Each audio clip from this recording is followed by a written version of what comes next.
Google, Microsoft, Facebook, Skype, Google Mail, Yahoo Mail, PayPal. These are all U.S. Navy and military operations tracking people by the electromagnetic frequency emitted by individuals' DNA. In other words, every living thing is an antenna that transmits and receives. The DNA in every living thing has a unique frequency and signal. That is what they're using, what they're focusing on, and what they're weaponizing to completely control us. The DNA Human Genome Project was carried out at the Lawrence Berkeley National Lab, where I was a staff scientist for 5 years. But the Lawrence Livermore Lab, Los Alamos National Lab, these are all nuclear weapons labs, were also involved. That means the military, because the nuclear weapons labs exist for the Pentagon, and the Pentagon exists for the oil companies.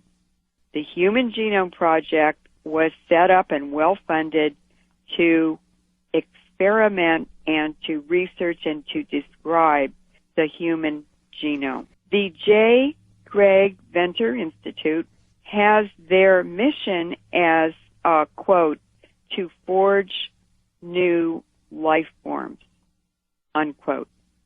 And they are also involved in manipulated computer code on DNA.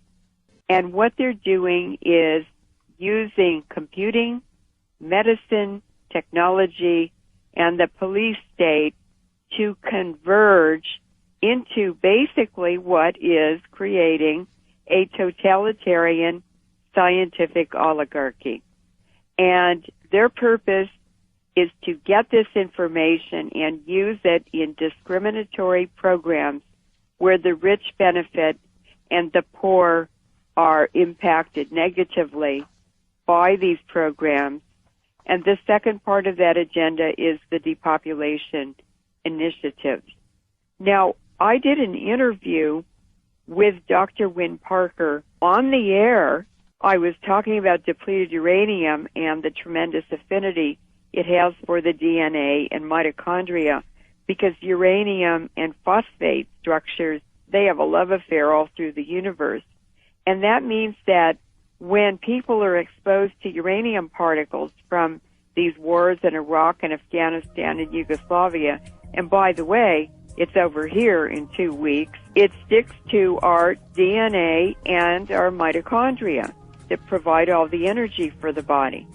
So as I was sitting there describing all of this to Dr. Parker, and I was talking about HAARP, this is all integrated into the HAARP system, I knew that Dr. Parker, Win Parker, was not his real name. I knew he was a CIA scientist. I knew he'd worked for the U.S. government, for the Department of Defense, for the World Health Organization, and the UN at different times. And I knew that he was a microbiologist who knew the whole field because he had to advise the government.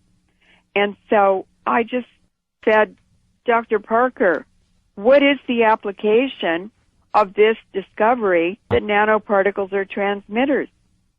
And he caught his breath and he said, well, it's to redesign the human genome.